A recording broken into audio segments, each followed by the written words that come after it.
the highs and lows that sometimes accompanies fame. After a much publicized split with INXS, JD is back and performing with them in Vancouver. It's like any family, you know, sometimes families go on vacation and sometimes they have, you know, arguments. But, you know, you don't stop being a family because of those things. It was exactly 1 year ago when JD, living out of his car, told ETCanada about his perceived separation from INXS. I was in an airport in Hong Kong, literally got a handshake, said, thank you very much. And I found myself like really alone because I had, you know, traveled with these guys for 23 months.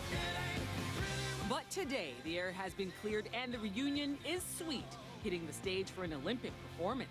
You know, I wouldn't necessarily say, you know, we ever stopped being a band. In fact, I think we sort of showed that that's what being a band's all about. So you didn't have to repair any relationships. Was all of this a misunderstanding?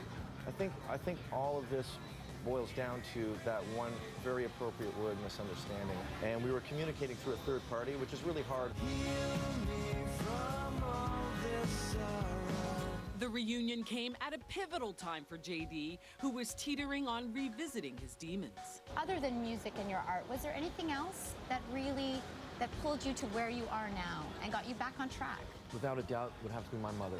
My mother, Sandra Fortune, was the key. She was like, get up, you're gonna do this. JD is still on the road to recovery. He's working on new material with Canadian musician Ashwin Sood. Can you give us a hint on Yes. some of what we can hear from you? It rhymes with awesome. Ooh, and we're not going to see any more of what we saw last year, right? I certainly hope not.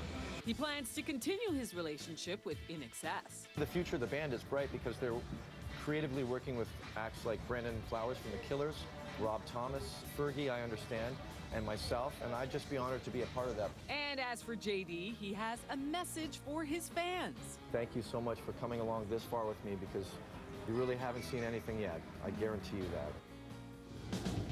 Robert Pattinson and Emily DeRavin sizzle on screen in their new drama, Remember Me. Now, it's an uneasy romance at first, but Robert says it's well worth the wait. You really were like rooting for you. Oh, that's good. You know what I mean? It's like, come on, you could do it. If you loved our Pats before, wait until you see his unforgettable performance in Remember Me. Why is this not the most important thing? Just for one night! With those famous brooding eyes.